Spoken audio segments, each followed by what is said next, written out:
करते थे, इस नौ पे क्या आ गया, हीरा मोती से छोड़कर अपने धनिया सरसों मिर्चा का आ गया। अंत पाप दक्षिण देवी मातृ स्वाहा। तो दामाद कहते हैं ससुर जी आप ही ने बोले किसी में हीरा जो धनिया पत्ता चलता आदमी मिर्चा यही सब था ना, जो बोले वह सत्य हुआ। अंत पान दक्षिण देवी मातृ स्वाहा। कुछ नहीं होगा, अब सीधा घर पे चलने पड़ेगा। मगर दोनों तो अपने छाती कलेजा पीट कर रोने लगते हैं कि अब घर पे हमें जाऊंगा नहीं, समुद्र में जान अपना दे दूंगा। भगवान भगवान अपने ऊपर कलंक नहीं लेना चाहते हैं। कहते हैं कि अभी इस संपत्ति के पीछे मर जाएगा तो हमारे ऊपर दोष आ जाएगी।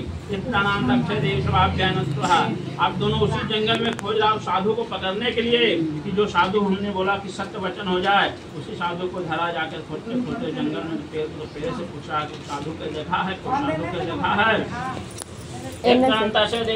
तो साधु के पास में जाकर कहते हैं महाराज मुझसे बहुत भारी गलती हो गया, हम आपसे पहचान नहीं पाए, मुझे जो था वापस कर दीजिए। दक्षिण देवी नमो नमः।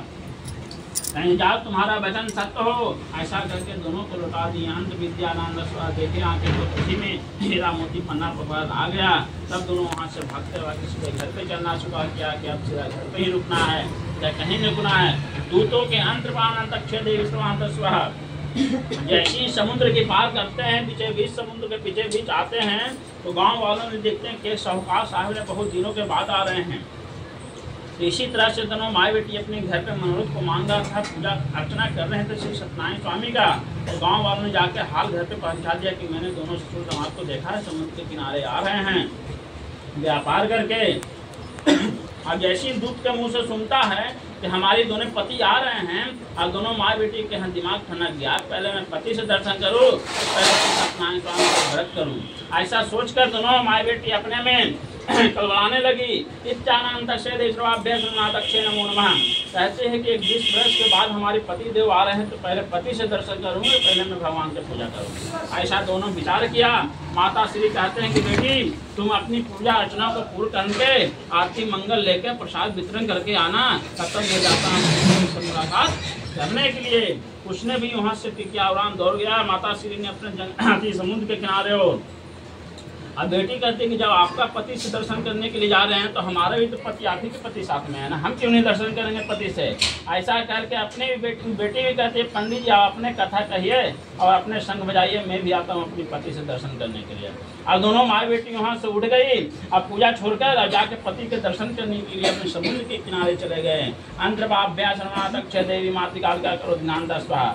भगवान क्रोधित हो गए कि तुम हमारी पूजा अर्चना को छोड़ के अपनी पति से मुलाकात करने के लिए गए, घबराओ नहीं, तुम्हारे पर भारी दुखित पड़ेगा। फिर ऐसा कहकर दोनों माँ बेटी जैसे समुद्र के किनारे बीचे पहुँचते हैं, ऐसे बीचे बीच समुद्र के बीचे बीच जैसे ही ससुर दामाद दोनों को लेके आते हैं तो ऐसा भौरा उठता है, ऐसा भौरा उठा कर समुद्र के बीचे बीच में दोनों ससुर दामाद को डुबा देते हैं। अंत ज्ञान दक्षिण देवी मातृका अंध स्वाहा।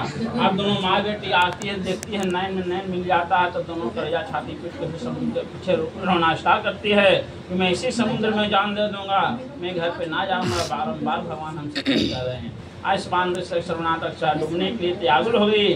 भगवान ऊपर शकाशवाणी हुआ कि तुम हमारी पूजा को छोड़ के आई हो, इसलिए तुम्हारी बारम्बार दुख मिल रहा है। जाकर हमारी पूजा को पूर्ण करो, आरती मंगल कथा सुनो, प्रसाद को वितरण करो, प्रसाद को खाओ, तब तुम्हारी पति से मुलाकात होगी। ऐसी मानता से देवी है। तो घर में जाकर आराम से वितरण से कहते हैं कि पंडित जी आप जितना आराम से कथा कहिए मैं उतना हिंदी में सुनूंगा। अंत विद्यानंद तो दोनों ही अब आके आसन लगा के अब कहते हैं पंडित जी अब आराम से कथा कहिए, मैं विस्तार पूर्वक से कथा सुनकर प्रसादी मंगल खाकर तब पति से दर्शन करूंगा। ऐसा दुख बारम्बार मिलती है तब उसने जाकर सुधरता है। इस कारण से अधिक पुत्र माता अक्षय जाके आरती मंगल हुआ, प्रसाद को वितरण किया। प्रसाद को वितरण सभी को भाई बंधु को खिला के स्मृत करके अपने कहते हैं कि सत्यनारायण स्वामी की जयकार करके करने लगते हैं। ऐसे मानसिक देवता श्राभ्यंत प्रथमाध्याय समर्पयामि।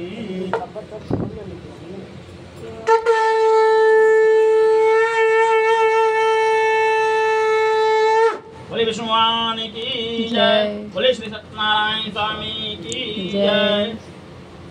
तो एक समय भक्ति और श्रद्धा एवं शरण में होकर अपने सिद्धूत में जब इसने जंगल में जाके एक राजा शिकार करने के लिए जाया करता था, उस जंगल में गया शिकार करने के लिए। उसी जंगल